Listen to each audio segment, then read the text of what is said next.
So you've exposed yourself to English materials, you've read a lot, you've watched a lot, you've listened a lot, but it seems like you're not progressing much. Despite all the time and effort that you put into getting exposed to English, you feel like your progress is stagnating. What is the one thing that is missing? It might be that you are lacking awareness. Let's get into it.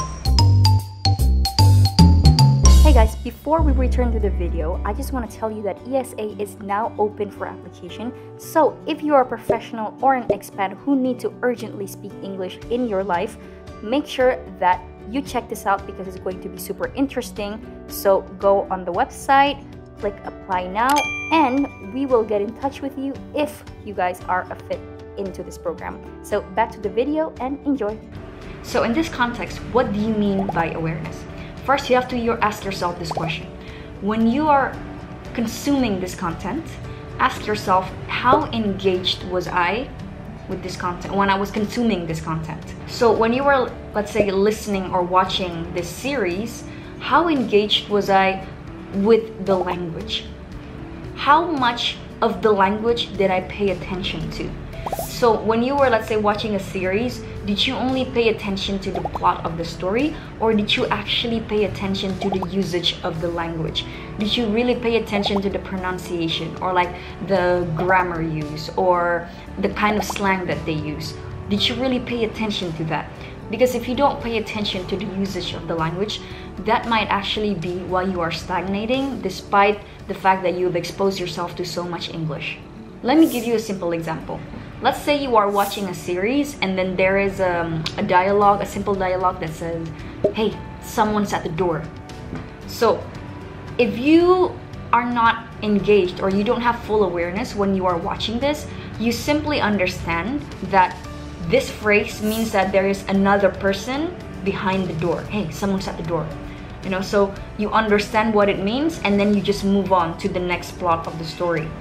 But if you really have this awareness and then you're engaged to analyze the language, you're going to stop and think to yourself, in this context, the grammar that is used, the preposition that is used is at the door.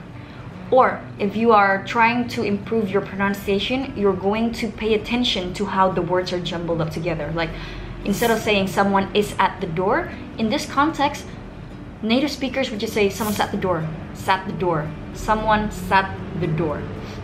You know, so it depends on what you're focusing on. It depends on what your goal is when it comes to learning English. But it's important to pay attention to the usage of the language. So whether it be the pronunciation, the grammar, or the spelling. Of course, getting exposed to English is great and you're on the right track. And you know, if you watch my videos, this is the one thing that I always preach. Expose yourself to English. But once you find yourself stuck at that level, despite how much effort you put in, it's time to put a little bit more effort, a bit more challenge for you to improve. And that is, of course, paying attention to the details of the language. But the question is, do you always have to pay attention to the usage of the language? And if I always pay attention to, like, let's say the grammar or how the pronunciation or the phrases of different expressions, wouldn't that beat the point of, you know, enjoying the series or the movies? Wouldn't it be annoying to always have to analyze the language when you're watching a movie? This is why when you are watching a movie or series in English, you always have to come with the intention whether or not I want to enjoy the plot or do I want to analyze the language.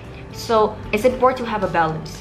And of course, you want to have fun with the language by just enjoying the plot, but you also have to challenge yourself if you want to improve to sacrifice that little bit of fun. Sometimes, let's say, after you watch the whole series for fun, you can rewatch it again with the intention of analyzing the language.